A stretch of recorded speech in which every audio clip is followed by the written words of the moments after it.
Hi everybody, Brother Josh here, bringing you another teaching today. I know I haven't brought anything out in a very long time, but you'll just have to forgive me for that. I just had to get my mind in the right place and deal with some issues before I started getting back into this.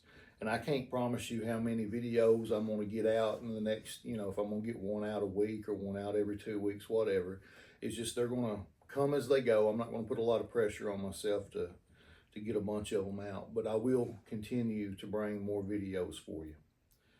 All right, so today what we're going to do is we're going to look at to see basically, is tithing for the New Testament church? And right off the bat, I'm going to tell you no, but I'm going to explain in these next few videos why it's not. Because there is a great majority of churches and denominations who are lying to their congregants, telling them that it is imperative and that you are robbing God and that you're under a curse if you do not pay tithe to the church or to the denomination. So what I'm going to do is I'm going to try and break this down real simple so everybody can understand it, and I'll let you make your decision on what you think about this. All right, so we can break down the timeline of the Bible into three separate expanses of time, or three ages if you like.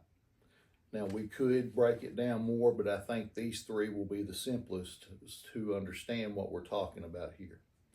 So we see that the first expanse of time would be from creation to the law, and from the law to the New Testament. And at present, we exist in the New Covenant or the New Testament. All right?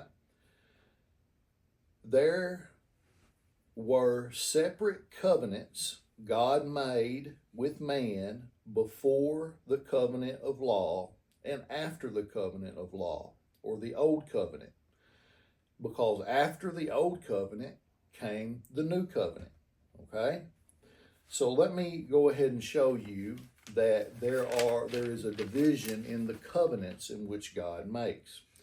Hebrews 8, 6 through 13 says this: "But as it is, Christ has obtained a ministry that is much more excellent than as the old covenant he mediates is better, since it is enacted on better promises. For if the first covenant had been faultless, there would have been no occasion to look for a second." So what do we see here? Is that God has now made a second covenant, a new covenant. Now, in the word or the definition of new, that means that it is not old and that it is different from the previous because it is new. When you go and buy a new car, you're not buying the same car, all right? You are buying a different car. It may look similar, but it's not the same. I promise you, there have been changes made to it if you're getting a new car. Listen to Hebrews 12 and 24. It says this. I have to find it.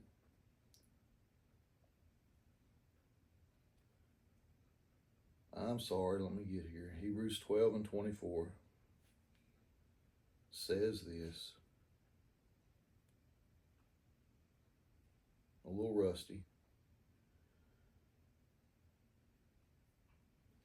"And to Jesus, the mediator of a new covenant." That is Hebrews 12, 24a. All right? To Jesus, the mediator of what? A new covenant. Now, what is a covenant? Well, that's a very important word here because that's what we're dealing with here, covenants. A covenant is an agreement sealed with a pledge or a token, with blessings assigned for following the agreement and curses or penalties for breaking the agreement. All right? So basically what it is a contract of sorts. Is both sides have agreed that they're going to follow these rules or these regulations that they have laid out. And if they do follow these rules and regulations that have been laid out, then there will be blessings on that. There will be cooperation with that. There will be joy with that, okay? But if the contracted people break the agreement, then guess what? There are penalties attached to that, all right? But there has been a promise or a contract made between two parties, at least two parties, and those two parties have agreed to terms. That's what a covenant is, all right?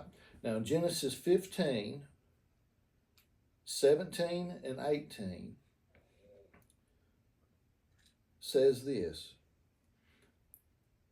Here we see that Abraham is making a covenant with God. When the sun had gone down and it was dark, behold, a smoking firepot and a flaming torch passed between these pieces. Now, there were animals that Abraham had cut in half. He was making his pledge. He was making his token there before the Lord. This was a sign that the covenant was about to be made. It was about to be cut, okay? And then on that day, the Lord made a covenant with Abraham. To your offspring, I give this land from the river of Egypt to the great river, the river Euphrates. So, let me ask a question here. Who is this covenant made with? What are the parties in this covenant? We see God's part of this covenant. We see Abraham's part of this covenant. And his descendants are part of this covenant. All right? So, the parties are God, Abraham, and his descendants. Now, please notice this. There are particular parties in a covenant or in this agreement. And if you are not part of the covenant does not apply to you. Do you get that? It's very simple. Now, when a person gets married, usually they marry one person. And when they say, I do, then they have made a covenant that they're going to be with that one person. So on down the road, we can't be adding other people in that covenant. Why? Because that covenant has been sealed and the agreement has been made that there is two in this covenant. All right? So, if another comes in, what happens? It breaks the covenant. Right? All right. What if you go out and buy a house? Right? And you've made a mortgage with this mortgage company. It's between you and the mortgage company. It's between you and that person you're paying. So, if another person's going to come in, which I don't agree, or I think it's not a good idea too, you know. But what's going to happen? There's going to have to be a change to the covenant. There's going to have to be a new covenant, all right? Because they weren't part of that. Understand it, all right? So, when we look at this biblically, so the previous covenants God made with Abraham the patriarchs and the nation of Israel were specific to them under those covenants. You got that? Now, guess who was not part of those covenants? The New Testament church. Nowhere do you find that the New Testament church has made the same covenant with Abraham or has made the same covenant with Moses under the law. All right? Now, so where does what I'm talking about come into operation when we are concerning tithe? Okay? Well, before I get there, and I'm going to, let's define what tithe are. Okay? Tithe simply means this, a tenth. That's what tithes means, a tenth. A tenth part of something. That's what tithes means.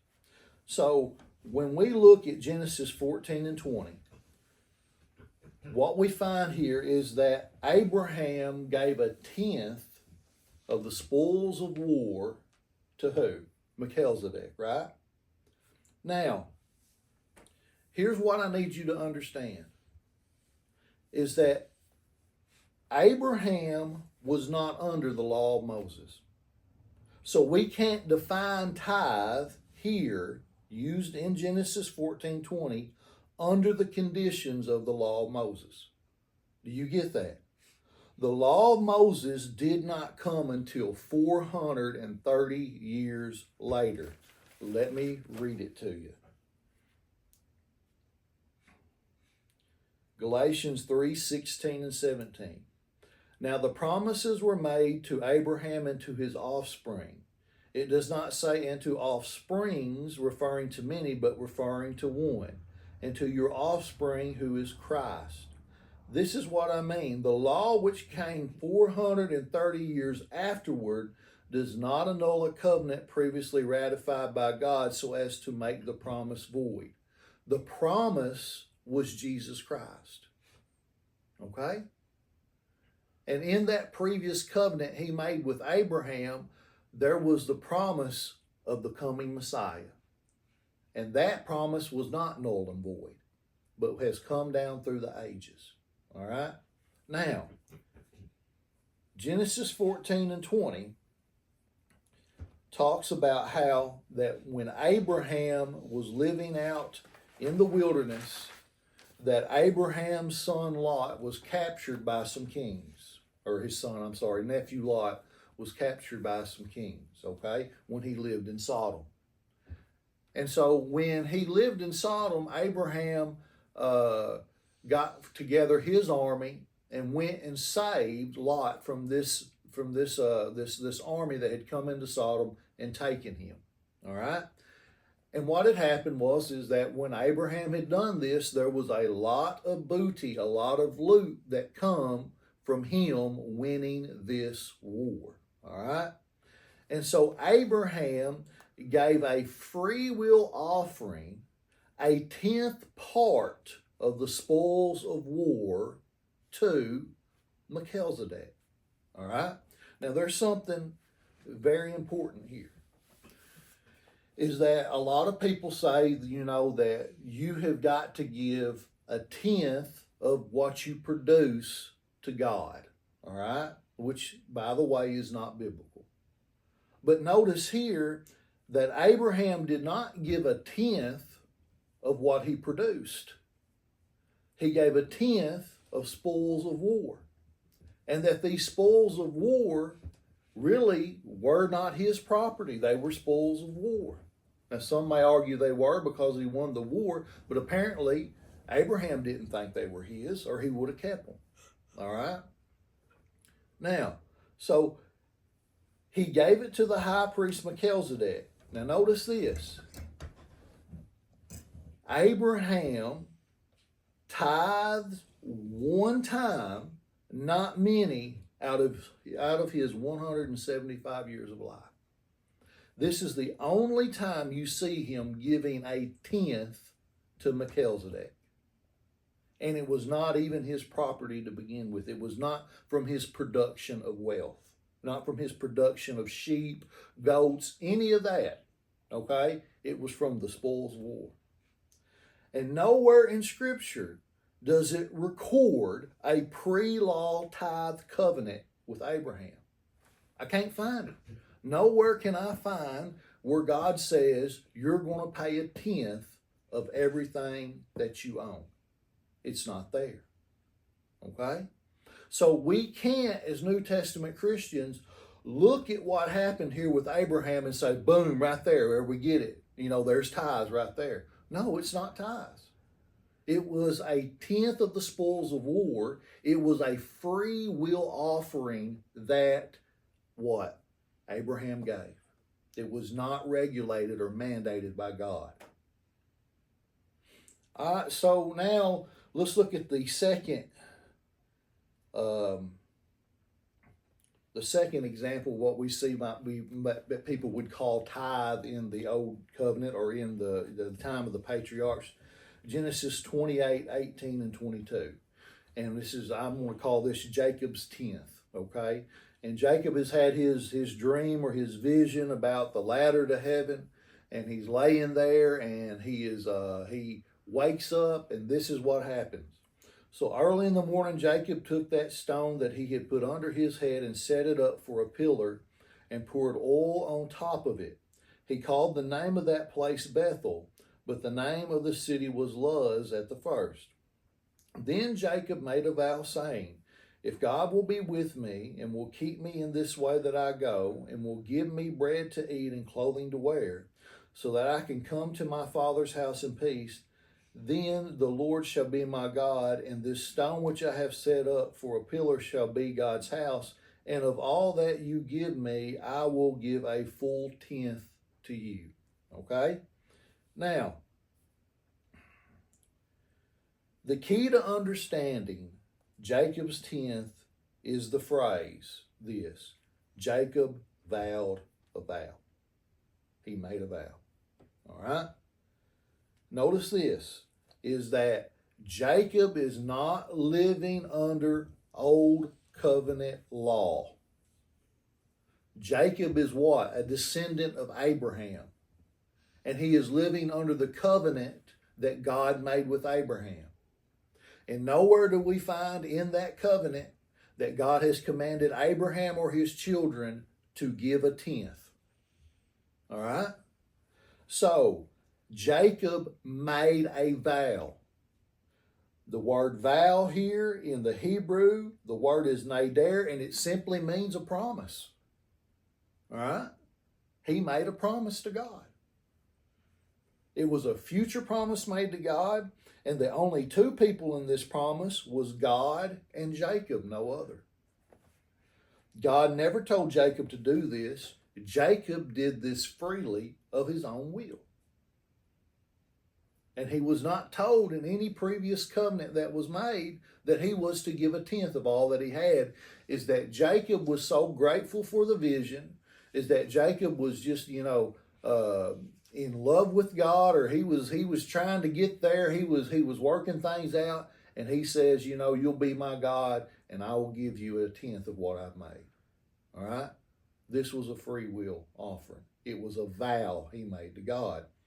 You cannot look at this and say, oh, right here, Jacob gave tithe, so therefore the New Testament church has to give tithe. That's wrong.